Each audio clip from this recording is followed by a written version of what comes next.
nós abandonemos a palavra de Deus para servir às mesas. Mas, irmãos, escolhei dentre vós 7 homens de boa reputação, cheios do Espírito Santo e de sabedoria, os quais encarregaremos deste serviço. Aqui nós podemos ver as qualificações, né? Aqui eles vão fazer a escolha dos diáconos. Quem gostaria de ser diácono?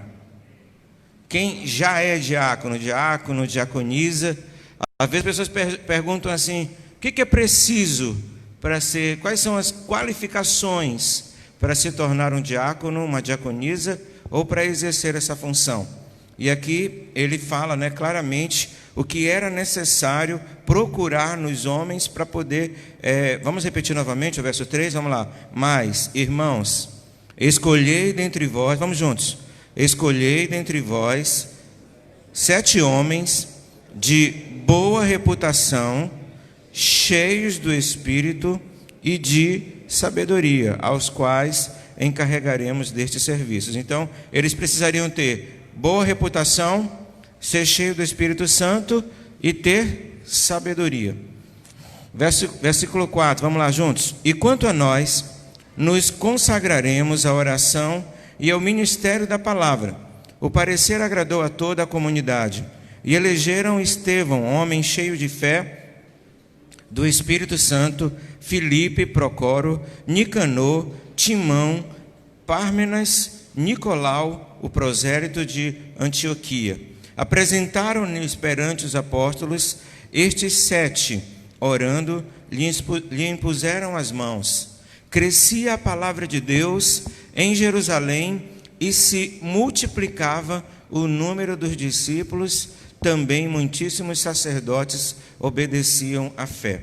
Então a gente pode ver aqui do verso 1 até o versículo 7, que devido ao grande número de pessoas que estavam chegando ao cristianismo, e eles tinham o costume também de comerem juntos, de dividir aquilo que tinham, e começou a perceber que algumas pessoas, principalmente algumas viúvas, estavam ficando sem provisão. E como o número era muito grande, havia uma dificuldade de conseguir atender todo mundo. A gente vê que na última contagem eram mais de 5.000 pessoas. E os 12 discípulos estavam encarregados disso. Então eles tomaram uma decisão. Se a gente for tentar fazer tudo, a gente acaba não conseguindo nenhuma nem outra. Então o que eles resolveram? Vamos escolher 7 homens para que cuide dessa questão administrativa e nós vamos ficar responsáveis pelas orações e pela palavra. Vocês estão entendendo? Quem está entendendo? Então eles resolveram deixar com os discípulos a questão da oração e da palavra, e eles escolheram diáconos. Agora, o que nos chama a atenção é que, mesmo sendo um trabalho administrativo, mesmo sendo uma coisa que não era espiritual, mas quando foi na hora da escolha, se escolheu pessoas espirituais, né? Mesmo para servir água, pastor, tem que ter o Espírito Santo. Diga para o irmão aí, mesmo para servir água, tem que estar cheio do Espírito Santo? Tem ou não? Tem que ser honesto? Tem que ter sabedoria? Tem ou não tem? Para ficar ali na porta tem que ter muita sabedoria. Eu sempre falo isso. Lidar com pessoas não é fácil. Lidar com um ser humano. Às vezes a pessoa está totalmente errada, mas se você chama a atenção dela, já fica com raiva. Não é verdade? Então a pessoa que está na porta, ela tem que ter muita sabedoria. O diácono, ele precisa ter sabedoria. O maior desafio é lidar com pessoas. Quem mora com alguém na sua casa além de você? Tem mais alguém além de você? Já teve atrito lá na sua casa? Pergunta, irmão, já teve atrito lá na sua casa? Já ou não já? Às vezes 2 pessoas já faz confusão. Quantas pessoas são necessárias para fazer confusão? 1. Porque quando o cara não tem com quem brigar, ele briga com ele mesmo. Ele faz confusão com ele mesmo. Ser humano, meu irmão, é complicado. E aí você pode imaginar a reclamação das pessoas, e estão deixando passar fome, e os apóstolos não estão fazendo o serviço direito. Então eles resolveram, tirar 7 homens do meio do povo, para que eles pudessem ajudar na questão do servir à mesa, que eles pudessem ajudar em outros trabalhos, para que os apóstolos pudessem ficar concentrados na oração e na palavra. Mas o que me chama a atenção aqui é que essa escolha não foi feita, vamos colocar pessoas com habilidades naturais, vamos colocar pessoas administrar, pessoas que saibam fazer contas. Não. A preocupação deles era de colocar pessoas que tivessem o Espírito Santo. Uma coisa importante que a gente pode ver e continua vendo ao longo do livro de Atos, que o Espírito Santo continuava sendo a base da igreja, que o Espírito Santo continuava sendo o que direcionava toda a ação da igreja. E mais uma vez aqui nós podemos ver também isso acontecendo. Vamos ler aqui o versículo, a partir do versículo 8. Você pode ler comigo, na sua tradução nós vamos ler até o 15. Estevão, que foi um dos, se você olhar aqui, Estevão foi um dos 7, ele era um dos diáconos, versículo 8. Estevão, cheio de graça e poder, fazia prodígios, grandes sinais entre o povo. Olha aí, ele era um dos diáconos, mas ele estava preocupado só na questão de servir? Sim ou não? Não, o Espírito Santo estava sobre ele. Ele também fazia prodígios. Muitas pessoas, quando leem Atos, e às vezes só encontram o nome de Pedro, parece que era só Pedro, João, Filipe, alguns discípulos. Não, como eu tenho falado aqui, a igreja deixou de ser centralizada. No Antigo Testamento, o povo praticamente assistia o sacerdote fazer tudo, e as pessoas não faziam nada praticamente, era só o sacerdote. Quando Jesus morre na cruz, o véu do templo se rasga. O que isso simbolizava? Que agora entrar na presença de Deus já não era mais coisa do pastor, do grupo de louvor, dos espirituais. Não, hoje todos nós podemos chegar na presença de Deus. Todos nós podemos ser cheios do Espírito Santo de Deus. Todos nós podemos realizar prodígios e milagres. Todos nós podemos continuar a obra de Jesus. Não no cristianismo, não é obra de privilegiados. Eu já falei isso aqui na igreja, que muitas pessoas, parece que ministério é pregar ou cantar. Você tem chamado? A pessoa pergunta assim, você tem chamado? Pergunte do irmão assim, você tem um chamado, irmão? E as pessoas, elas ligam o chamado com a questão de pregar ou de cantar. Se você não prega, se você não canta, o que isso significa? Que você não tem chamado e que você vai ter que ativar o modo planta. Ou seja, você é só um bebelô, você veio só para enfeitar, mas isso não é verdade. O chamado, o que vai nos levar ao céu, o chamado é fazer discípulos. Esse que é o chamado. Ninguém vai para o céu, não se engane, porque é pregador. Não, eu quero ser pregador, eu quero cantar lá na frente, mas isso não vai levar ninguém para o céu. Ninguém vai para o céu porque prega ou porque canta. O chamado é fazer discípulos. Ide, portanto, não foi isso que ele chamou? Ide, portanto, e fazei discípulos de todas as nações.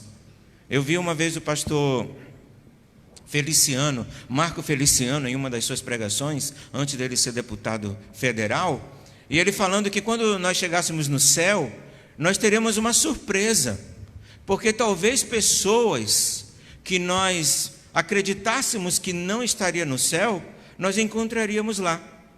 E pessoas que talvez você dissesse, esse daí vai para o céu, e talvez você não visse lá.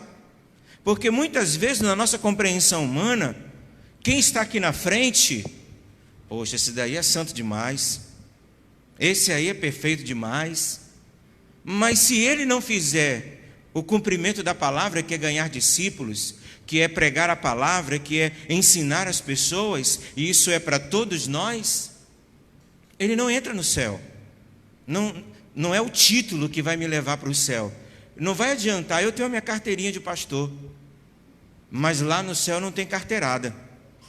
E aí, irmão, o que você fez da vida? Quantas almas você ganhou? O que foi que você fez de verdade? Olha, peraí, isso aí eu não fiz, mas eu pregava. Fazia até live no Facebook. Tá, não, mas não é isso que eu quero saber. Eu quero saber quantas vidas você ganhou. Quantas pessoas você cuidou. Não, olha, isso aí eu não fiz não, mas cantava que era uma beleza.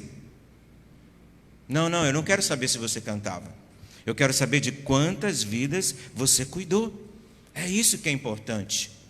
É isso que... E aí a gente vê esse homem aqui que de repente do nada ele aparece, Estevão, que foi escolhido. Ele não era um dos 12, não era um daqueles que estava acompanhando Jesus, e de repente você encontra um homem que do nada aparece, mas cheio do poder de Deus, que também fazia prodígios. Porque o poder de Deus agora não dependia das pessoas, não dependia da qualidade, não dependia do estudo. Hoje as pessoas querem se comparar e às vezes até se achar melhor do que outras. Porque eu vou mais para a igreja do que você, porque eu sei falar mais versículos bíblicos do que você, porque eu tenho curso de teologia e você não tem. As pessoas querem fazer como se isso fosse grau de espiritualidade. Não é. Porque não depende de mim. Depende apenas que eu morra para mim mesmo, para que o Espírito Santo possa, através da minha vida, operar milagres. Tudo que estava acontecendo não dependia de Pedro, não dependia de João, não dependia de Estevão, não dependia de ninguém. Era o Espírito Santo. Era o Espírito de Deus. E a gente vê hoje as pessoas ignorando o Espírito Santo, como se o Espírito Santo não fosse importante. Não é que ele seja importante, é que sem ele nós não vamos fazer nada. Eu posso pregar, eu posso cantar e ainda assim não fazer nada, porque não é a minha pregação, não é o meu canto, não é a minha fala, não é o meu conhecimento, não é a minha capacidade, nada depende de mim. Deus não depende de mim para fazer a obra. Ele depende de alguém que anule-se a si mesmo, de alguém que resolva: não, eu não vou agir na minha força, não, eu não vou fazer a obra de Deus baseado nos meus pensamentos ou na minha vontade, não.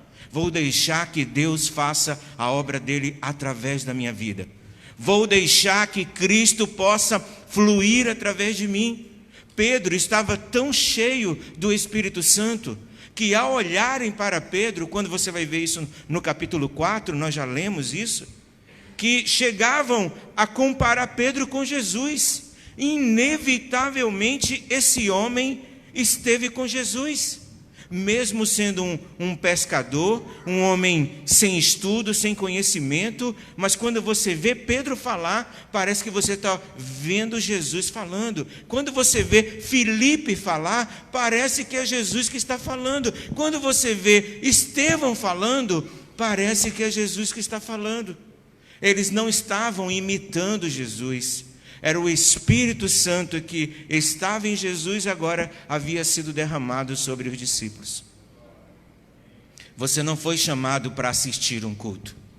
Sua responsabilidade não é ficar sentadinho assistindo o culto. Deixa que esse negócio de fazer milagres, de expulsar demônios, isso aí é coisa para o pastor. Deixa que esse negócio assim de pregar na autoridade, de estender a mão e o milagre acontecer. Tu já pensou quando você estiver cheio do Espírito Santo e Deus começar a operar através da tua vida? Quando você estender a mão, o diabo vai ter que sair, o enfermo vai ser curado, milagres vai acontecer. Quando você disser vai chover, na sequência chove. E quando você disser vai parar, e para a chuva.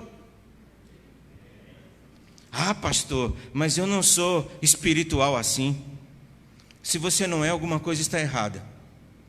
porque isso não depende de status, não depende de capacidade humana. É tão simples que as pessoas acabam se perdendo. É tão simples que as pessoas acabam complicando e não encontrando o caminho. Porque não precisa de nada. Pastor, o que é preciso eu fazer? Que treinamento eu tenho que fazer? Que curso eu tenho que ter? Para que eu possa então ser cheio do Espírito Santo, ao ponto das pessoas não verem mais a mim, mas agora identificarem Jesus através da minha vida. O que eu preciso fazer? Fala para o irmão assim: nada. Na verdade, você precisa desfazer. Na verdade, você precisa deixar de confiar em você. Você precisa quebrar o orgulho, a autossuficiência, o autoconhecimento, que muitas vezes nos atrapalha de receber as coisas de Deus. Uma mente renovada, uma mente aberta para as coisas de Deus, é o que nós verdadeiramente precisamos. E nós podemos ver aqui nesse homem, Estevão, um homem que saiu do nada. Para nós, na leitura, é a primeira vez que a gente vê o nome dele. Ele aparece aqui no capítulo 6, sendo escolhido como um dos diáconos. E aqui ele faz questão de dizer que ele não era um homem qualquer. Versículo 8, vamos lá comigo. Estevão, cheio de graça e poder, fazia prodígios e grandes sinais entre o povo. Você conhece o nome da pessoa que está do seu lado? Então profetiza assim com muita fé, assim confiando, e fala o nome dele agora, e aí você completa o resto com o texto. Aqui está Estevão, olha para o irmão que está do seu lado, você vai falar o nome dele, aí você vai dizer: cheio de graça e poder, e fazia prodígios, grandes sinais em Manaus, nos Manauara.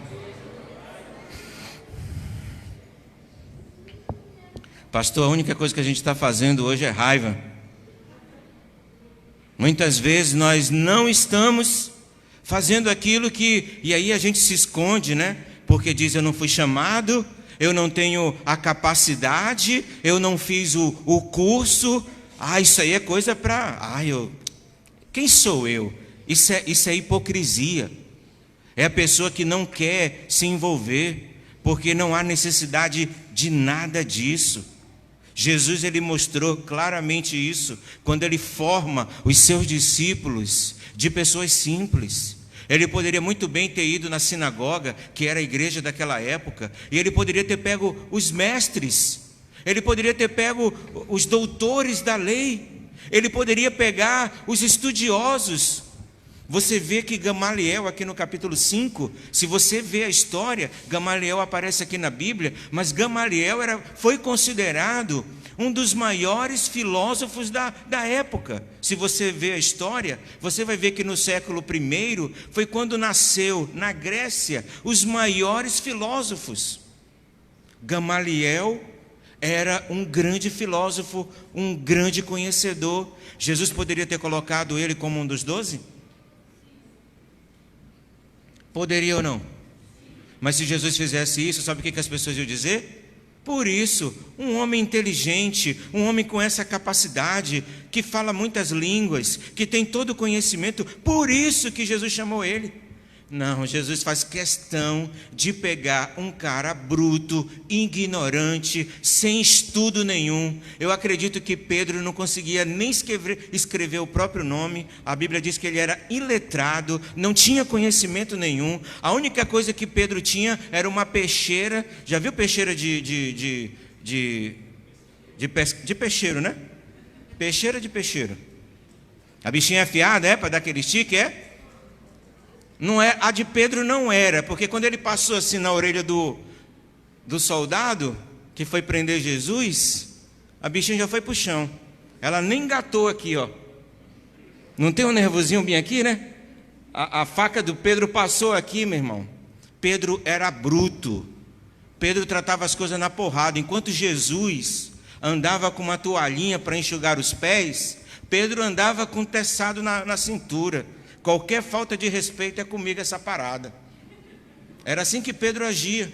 Mas Jesus o amou do jeitinho que ele era, com todos os defeitos e problemas, e fez questão de chamá-lo para ser um dos seus discípulos, para que hoje ninguém tivesse desculpa de dizer: ah, mas eu tenho problemas, ah, mas eu não sou capaz, ah, pastor, mas eu de vez em quando gosto de fumar um baseado.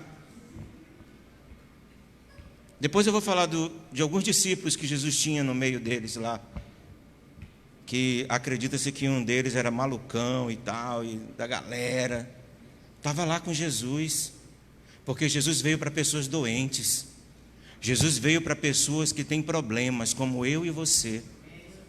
Se você já é santo, se você é perfeito, teu lugar nem é aqui, porque a igreja não é lugar de perfeitos, até porque nenhum de nós somos. Nós poderíamos ser as pessoas mais espirituais desse mundo, e ainda assim seríamos pecadores, imperfeitos.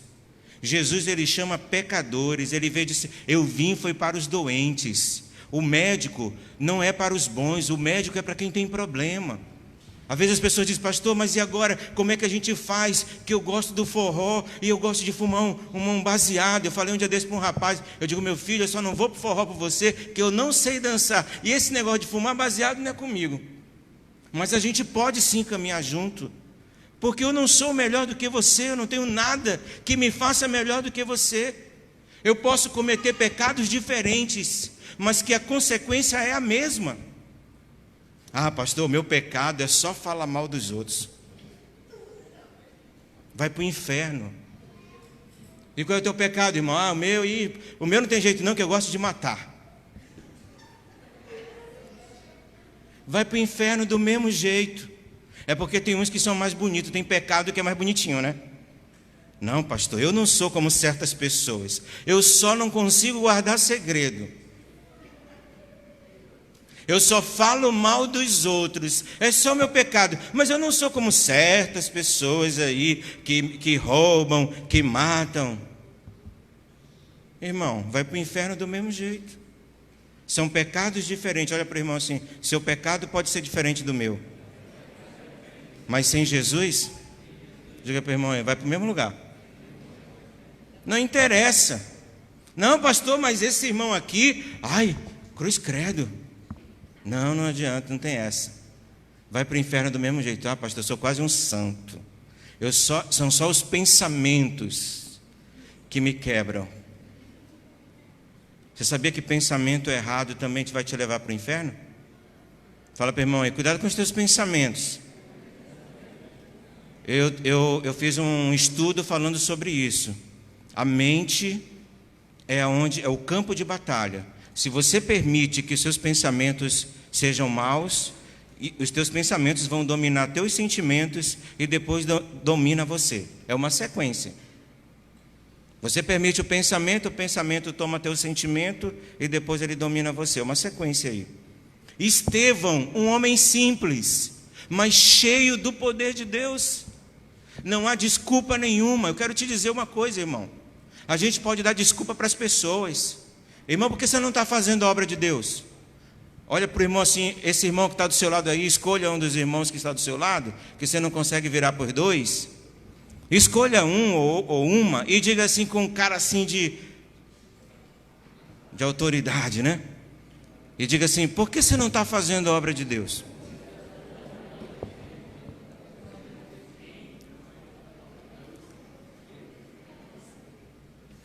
Houve resposta? Olha, você não conhece a minha história. Eu fui consolidar uma pessoa outro dia, e ela disse assim para mim: porque o senhor não conhece a minha história? E eu falei para ele, eu disse: eu não conheço, mas eu vou te dizer, ela não tem influência nenhuma. Talvez para as pessoas você pode usar isso como desculpa, mas para quem te criou não vai servir. Não vai colar desculpa de que, vamos lá, vamos usar umas desculpas aí que normalmente o pessoal usaria, não aqui que, glória a Deus, todo mundo está fazendo a obra de Deus, não é verdade? Mas em outros lugares, talvez as pessoas diriam: eu não tenho capacidade. Já viu essa desculpa? Eu não sou capaz. Quem já viu essa desculpa? Agora, pergunta, irmão, mas como é que tu é capaz para fazer coisa que não presta? Como é que tu é capaz de correr atrás das coisas que você quer? De sair todo dia cedo para o trabalho e fazer coisas fantásticas? Eu acho interessante que lá fora a mente, rapaz, o Einstein perde. Se for fazer teste de QI, o Einstein perde. Mas invocado que quando passa daquela porta, aí o cara fica todo abobado. Parece que tem doença. E aí, irmão, bora fazer obra? Sei não. Mas e Deus?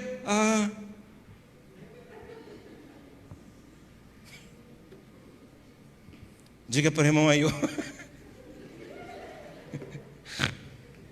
Tem que fazer, né? Diga aí, não tem um chamado. Fala para o irmão, uma desculpa aí. Uma desculpa boa. Não tenho chamado. Fala para o irmão aí. Por que você não está fazendo a obra? Porque eu não tenho chamado. Você já viu alguém falando isso? Não fui chamado. Não sei pregar, não sei cantar, não sei fazer nada. É essa síndrome aí. Síndrome do bobão. Entra dentro da igreja, não sabe fazer nada. Mas lá fora, meu irmão, a mente trabalha... Ele está aqui, mas ele está pensando como é que ele vai fazer amanhã, como é que ele vai resolver aquela bronca e tal, e ppp. Mas quando é para fazer a obra de Deus, eu não tenho essa capacidade, eu sou uma pessoa muito simples, Deus não me chamou, eu não sou capaz, sabe? É lindo o discurso, só que não vai colar. Porque quem te fez, Ele sabe o que Ele colocou em você. Ele sabe os dons que Ele deu a você. O Criador, Ele sabe o teu potencial, a tua capacidade. Quando você vê, quando Jesus, no capítulo 24 de Mateus, quando Ele fala a parábola dos talentos, Ele diz, a um deu 5 talentos, a outro deu quanto? Me ajuda aí. A outro Ele deu 2 e a outra Ele deu 1. E aí na sequência Ele diz... cada um segundo sua capacidade. Nós somos diferentes, mas todos nós podemos sim fazer alguma coisa. Cada um será cobrado conforme aquilo que lhe foi dado. Se a capacidade é grande, se grande foi aquilo que Deus colocou na tua vida, a cobrança também vai ser grande. Mas se Deus te deu pouco... Pastor, eu mal sei escrever o meu nome, não sei muita coisa. Tá bom, dá para te ser que nem Pedro e ganhar 5.000 almas numa pregação. Porque Pedro era o ralado do ralado. Quando você tentar chegar o mais baixo possível, tu ainda lembra que mais baixo ainda estava Pedro. E numa pregação ele ganha 5.000. E a gente se fazendo de bobo dentro da igreja. Fazendo de conta que não é com a gente o negócio. E aí, irmãos, nós acabamos perdendo. Porque aquele que nos fez, Ele sabe a capacidade que Ele colocou em nós. O talento que Deus te deu não foi para ser usado lá fora. A capacidade que Deus te deu foi para te fazer a vontade dEle. Foi para você servir a Ele de todo o teu coração. Muita gente está usando o talento e a capacidade no lugar errado, de forma errada. Nada contra que você use também a sua inteligência para prosperar lá fora, não há nenhum problema nisso. O problema é quando a gente usa essa força para prosperar lá fora e quando chega aqui dentro a gente quer dar uma de bobão. Não sabe de nada. E aí, irmão, repete comigo. E aí, irmão, bora cuidar. Tem uma vida aí precisando de ajuda, a gente vai lá. Ah, pastor, eu é que estou precisando de ajuda. Bora, irmão, vamos expulsar aquele demônio. Só se tirar o meu primeiro. Mal empregado, como diz o peão. Que é isso, irmão? Você foi chamado, não tem desculpas. Quando você estiver sentado, e a Bíblia diz que um dia nós sentaremos frente a frente com o Criador e prestaremos conta da nossa vida. O que a gente vai dizer para Jesus? O que nós vamos dizer para Deus? Que desculpa nós vamos usar? Com os outros pode colar, mas eu quero te lembrar que com Jesus não vai colar não. Se você quer realmente poder olhar nos olhos de Jesus e dizer: Senhor, sabe o que foi que eu fiz? Eu fiz o meu melhor. Tudo que o Senhor colocou na minha mão. Na parábola dos talentos, quando ele foi prestar conta dos 5 talentos, quando o Senhor voltou e disse: o que tu fizestes com os 5 talentos que eu te dei? Ele disse: Senhor, eu trabalhei, eis aqui outros 5 talentos. Está aqui, Senhor, eu trabalhei, me esforcei e eu consegui dobrar aquilo que tu me destes. E ele disse: servo bom e fiel, entra para o repouso, para o gozo que está preparado para ti desde o início. Chamou o que tinha 2 talentos e disse: e você? Você tinha menos. Ele disse: pois é, Senhor, mas tu me deste 2 e eu te volto mais 2 do que tu me destes. Eu trabalhei, eu me esforcei. A minha capacidade não era de trabalhar com 5, mas com 2 eu trabalhei bem e eu consegui dobrar aquilo que o Senhor me deu. Ele disse: servo bom e fiel, entra para o gozo, para a festa que está preparado para você. Diga para o irmão assim: um dia talvez você ouça: entra, meu servo fiel. Fala para o irmão aí, quem sabe ele vai ouvir essa. Porque se ele não ouvir essa, ele vai ouvir essa outra agora que eu vou falar. Aí chegou o cara que tinha ganho quantos talentos? Era o mais fácil de multiplicar. E aí o Senhor disse para ele: vai lá, meu servo, o que tu fizeste com 1 talento que eu te dei? E aí ele veio com aquele discurso maravilhoso: Senhor, sabendo eu que tu és um Deus poderoso, que tu plantas onde tu não colhe, que tu cevas aonde tu não plantou. Olha que coisa linda. Ele disse: tá bom, para de enrolação, o que tu fez? Ele disse: eu enterrei o teu talento com medo de ti. Eu fico imaginando a cara da decepção de Deus. Imagina quando eu chegar diante de Deus e o Senhor me perguntar assim: o que foi que você fez com a vida que eu te dei? Ele disse: ah, Senhor. Aí eu poderia dizer: ah, Senhor, sabe o que é? É que eu sabia que tu era e eu acabei não fazendo nada. Vai que eu faço e atrapalho.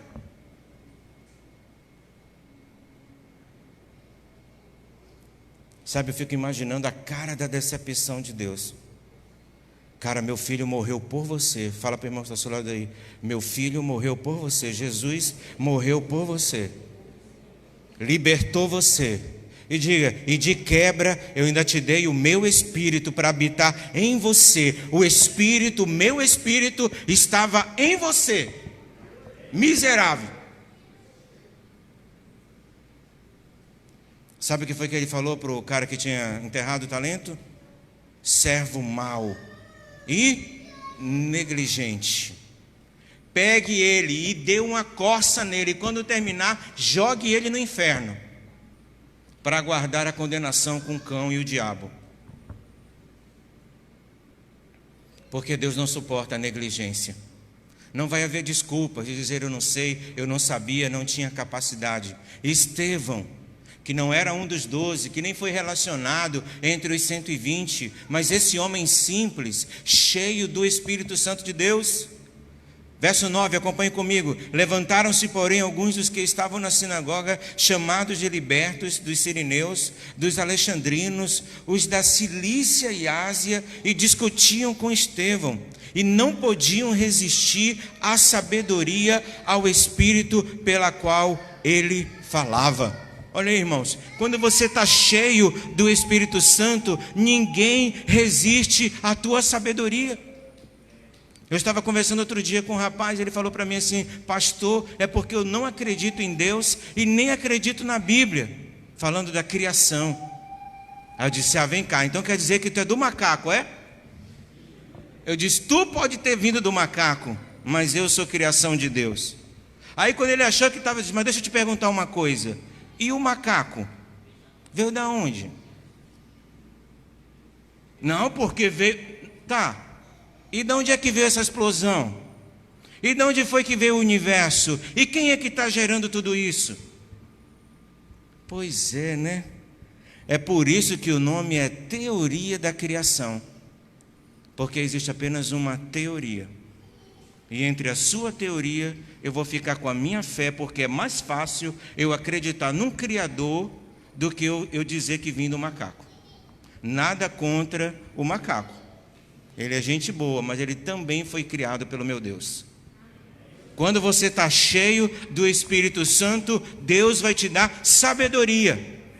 Estevão estava cheio do Espírito Santo, com sabedoria, que todo mundo tentava pegar ele nas conversas, e ele mostrava que Deus era maior. Verso 11. Então subornaram homens que disseram: temos ouvido este homem proferir blasfêmias contra Moisés e contra Deus. Sublevaram o povo, os anciões e os escribas, e investindo, o arrebataram, levando ao sinédrio. Apresentaram testemunhas falsas, que depuseram: este homem não cessa de falar contra o lugar santo e contra a lei. Porque o temos ouvido dizer que esse Jesus o Nazareno destruirá este lugar e mudará os costumes que Moisés nos deu.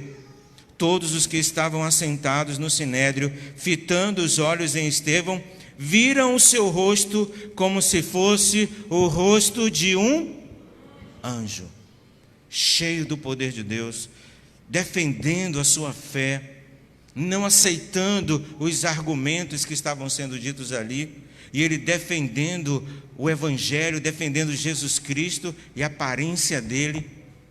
Você já viu alguém com raiva? Pergunta ao irmão que está ao seu lado aí: você já viu alguém com raiva? Ele se parece mais com Deus ou com o diabo? Vamos voltar aqui à leitura aqui. Então lhe perguntou, verso 7, vocês acharam aí? Então lhe perguntou o sumo sacerdote: porventura é isto sim? Então Estevão respondeu. Eu não vou ler aqui o restante, porque eu queria que você lesse em casa. É uma leitura longa, porque Estevão, ele vai provar desde o início que Jesus Cristo era a promessa que havia sido feito do Antigo Testamento. Então aqui ele vai trazer toda a história. Eu queria ir lá para o 51. Em casa você lê com mais calma. Versículo 51 do capítulo 7. Vamos lá para frente. Quando ele termina de fazer toda a sua história, aí agora ele fala daqueles homens. Verso 51. Quem achou? Homens, vamos lá juntos. Homens de dura cerviz, incircuncisos de coração e de ouvidos, vós sempre resisti ao Espírito Santo, assim como fizeram vossos pais, também vocês estão fazendo agora. Qual dos profetas vossos pais não perseguiram? Eles mataram os que anteriormente anunciavam a vinda do justo, do qual vocês agora vos tornastes traidores e assassinos, vós que recebestes a lei por ministérios de anjos e não guardaram. Quer ver um religioso ficar com raiva é quando você diz que ele não tem nada de crente. Os caras ficaram indignados. E agora o que a gente vai fazer? Versículo 44. Ouvindo eles isto, enfureceram-se no coração e rilhavam os dentes contra eles. Mas Estevão, vamos lá mais uma vez, versículo 55. Mas Estevão, cheio do Espírito Santo, fitou os olhos no céu e viu a glória de Deus e de Jesus que estava à sua direita.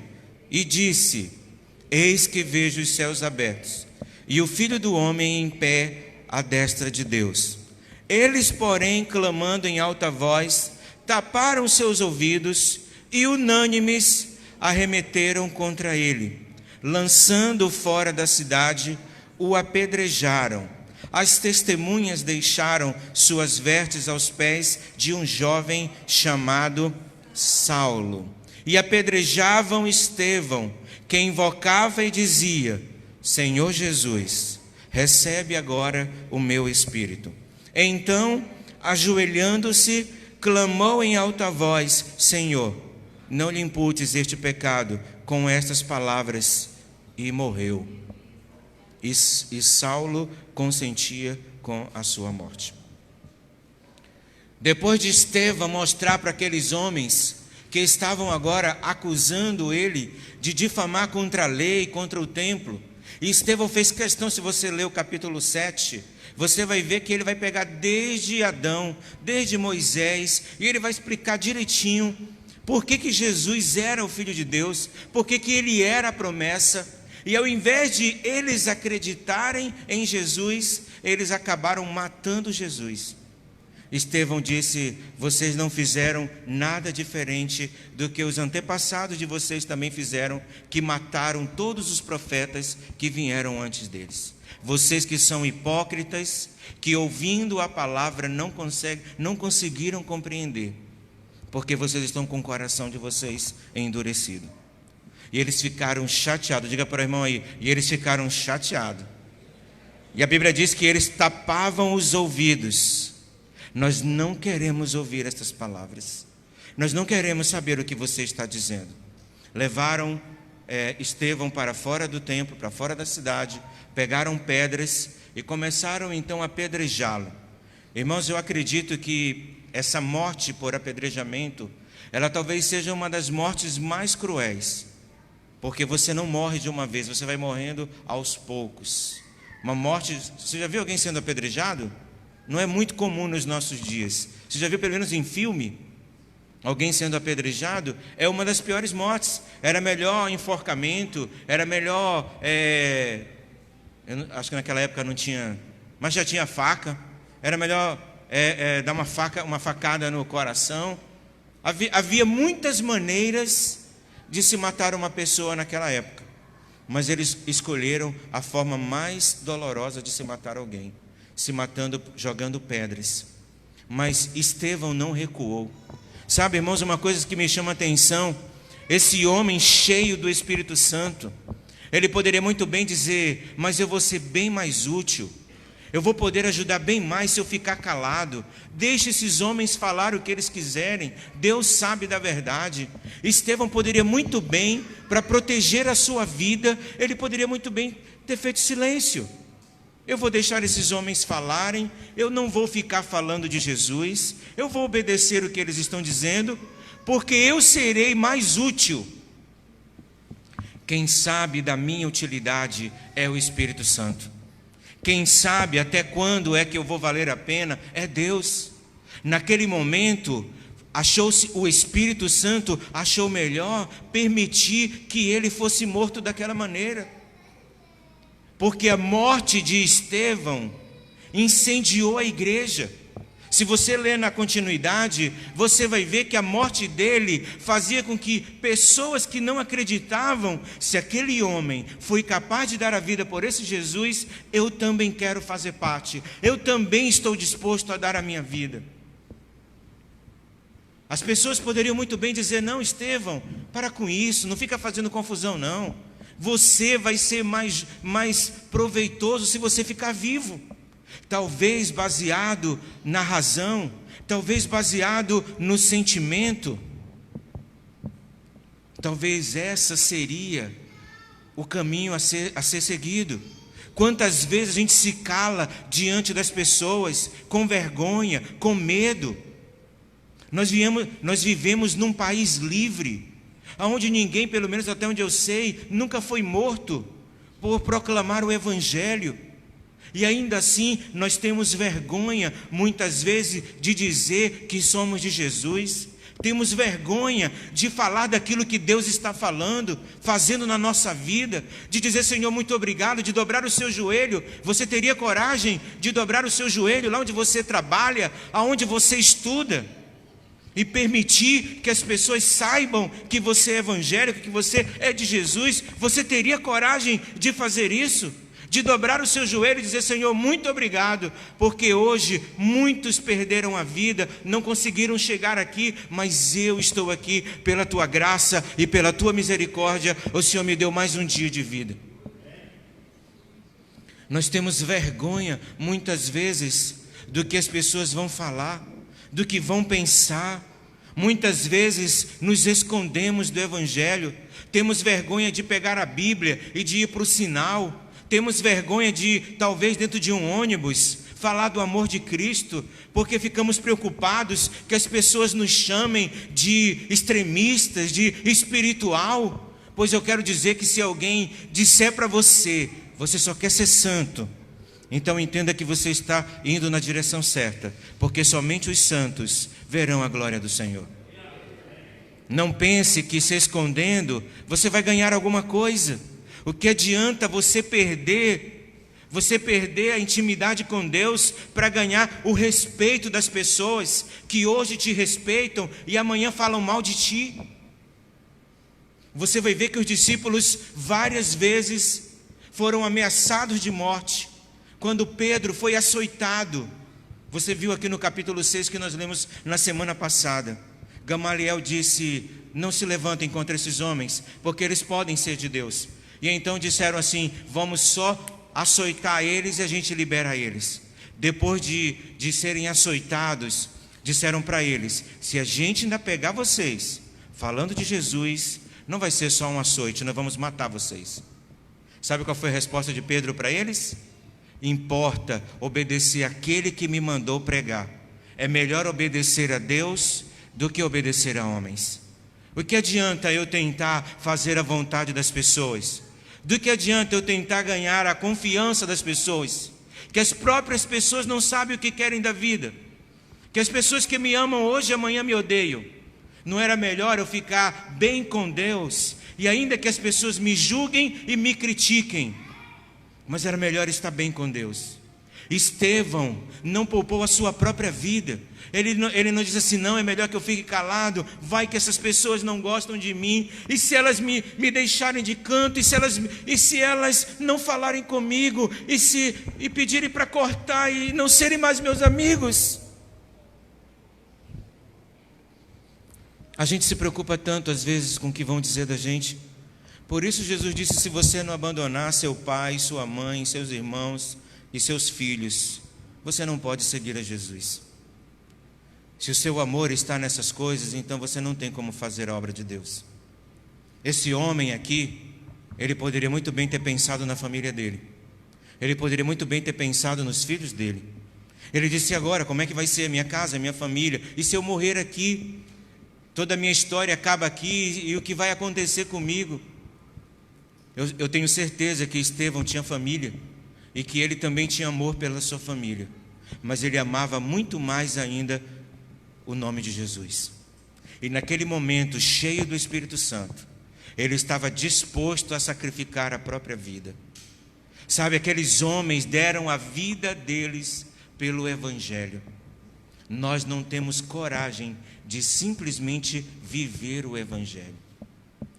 A igreja primitiva foi preciso morrer pelo Evangelho. Nós não precisamos morrer, nós precisamos simplesmente viver. Nós fomos chamados para viver. Eu não tenho que ser apedrejado, eu não tenho que morrer. Pelo contrário, eu tenho que ficar vivo, mas eu tenho que dar bom testemunho. Você preferiria viver nos dias de hoje ou nos dias da igreja primitiva? Você prefere agora ou antes? Fala a verdade, irmão. Você quer agora ou antes? E por que essa moleza toda a gente ainda não faz? E por que a gente fica preocupadinho? E a gente tem medo do que vão pensar de mim? E se os meus amigos, e se a minha mãe, e se meu pai descobrir que agora eu sou da igreja? O máximo que podem fazer é te matar. Diga para o irmão assim: o máximo é dar um tiro na tua testa, mas tu vai morrer e vai para a glória. Eita, meu Deus, aleluia, amém, irmão, glória a Deus. Eu não vi um amém, não vi um glória a Deus. Se o ladrão chegar e botar o 38 na tua cabeça, tu confessa o nome de Jesus, e se tu disser que é de Jesus, vai morrer agora. Não, Senhor, pelo amor de Deus, ai Senhor, cadê os anjos, meu Deus? Não teve anjo para Estevão, não. O anjo que era ele. As pessoas olhavam para ele e parecia que estava vendo o rosto de um anjo. Ele olhou para o céu e ele disse que ele viu Jesus Cristo sentado à direita de Deus. Pronto, foi o consolo dele. Morrer vendo o trono de Deus, sendo apedrejado, não negando o nome de Jesus, com muita ousadia. Está faltando ousadia nos dias de hoje. Nós precisamos ser inquietados, precisamos ter mais coragem, sair da nossa zona de conforto. Muitas vezes nós não estamos fazendo nada para Deus e ainda nos damos o direito de cobrar Deus de alguma coisa, como se estivéssemos fazendo alguma coisa. Eu ainda vejo gente, parece que ora assim e parece que Deus é empregado dele. Eu não aceitei Jesus para que Deus faça algo por mim. Eu aceitei Jesus para que eu possa fazer alguma coisa por Ele. Tudo que Deus poderia fazer por mim, Ele já fez. Porque Ele me amou de uma maneira tão grande, ao ponto de dar o seu único filho, para que Ele pudesse perecer por mim, para que eu pudesse hoje ter vida e vida abundante. Tudo que Ele precisava fazer por mim, Ele já fez. Ele não tem que fazer nada por mim. E se Deus fizer, e se eu pedir dele um milagre, e se eu pedir dele, se eu orar para que Ele mude a minha história, Ele não tem obrigação de fazer nada, porque se Ele fizer, Ele é Deus, e se Ele não fizer, Ele continua sendo Deus. Eu estava conversando ontem com uma senhora lá na igreja, lá na Canaã, e ela disse assim: pastor, qual é o aprendizado de adoecer? Eu disse: eu aprendi uma coisa, que Deus não faz o que eu quero. Eu pedi para ser curado, pedi para não passar pela cirurgia, pedi tanta coisa, mas Ele me deu a graça de hoje poder estar aqui vivo. Não foi como eu queria, não era como eu gostaria, mas eu tenho que lembrar que o Deus não sou eu, o Deus é Ele. Então faça a Ele como eu quero ou não, eu vou continuar servindo a Ele, porque Ele é digno de toda a honra e de toda a glória. Agora eu tenho uma bolsazinha aqui do meu lado para me acompanhar. Essa daqui vai ser minha companheira para sempre, até eu estar vivo ou Deus fazer um milagre, seja o que vier primeiro. Mas hoje eu já não estou mais cobrando milagre nenhum.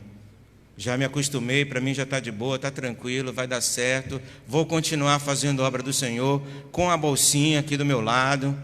Vai ter aquelas horas que a gente vai dizer: opa, segura aí que vou ter que dar uma saidinha. Mas é tranquilo. Luiz sabe o que é isso, né, Luiz? Tu ainda está com a tua, Luiz? Mas a tua não é definitiva não, né? Vai fazer a reversão, né? A minha não tem reversão não. A moça perguntou assim: quando é que o senhor volta para reverter? Eu disse: só na glória. Quando eu for ressuscitado, não vai ter bolsinha. Vou estar perfeito como Deus me criou. E não há nenhum demérito nisso. Eu continuo fazendo a obra do Senhor. Porque eu sou o servo.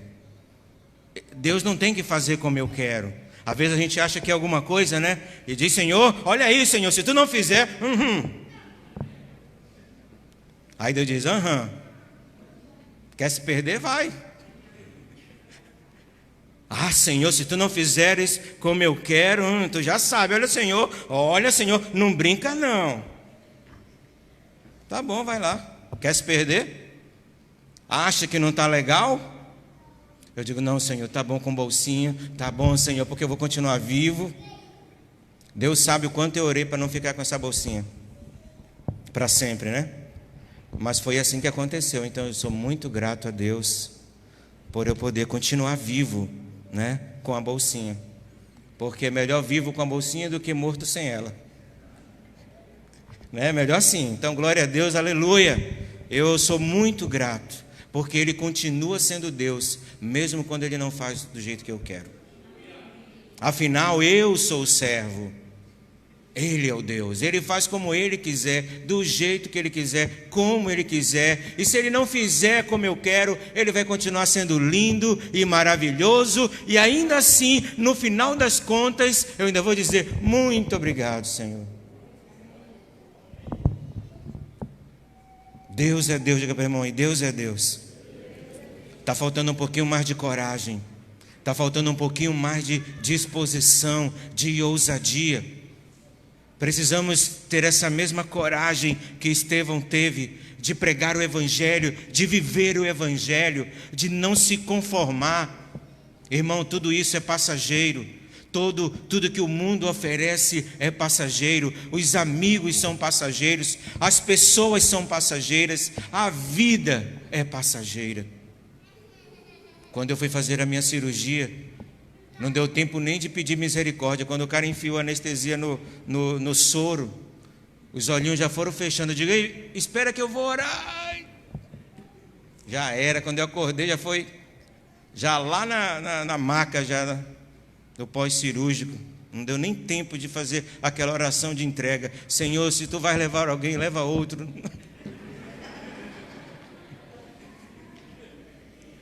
Deu nem tempo de empurrar alguém no meu lugar. Diga assim: a vida é muito rápida, irmão. Fala para o irmão do seu lado assim: a vida é muito rápida. Ela não vai mandar recado não. Quando você pensar que não, já era. E aí? Vai falar o que para Deus? Ah, Senhor, deixa eu voltar, porque agora... Tem essa não. Se o Senhor te der 10 anos de vida, são 10 anos que você vai ter para fazer a vontade dEle. Se você for no cemitério, você vai ver que pessoas morrem com 90 anos de idade. Morre ou não morre? Mas morre também com 80. Morre ou não morre? E com 70, tu já viu? Com 60. Sério? Com 50, com 40, com 30, e com 20, e com 10, e com 5, e daqueles que já nascem e já morrem na sequência. Tem ou não tem? Tu é um vencedor, diga para o irmão, tu é um vencedor. Tu está durando é muito? Já vi gente muito melhor do que você que já foi. Fala para o irmão aí.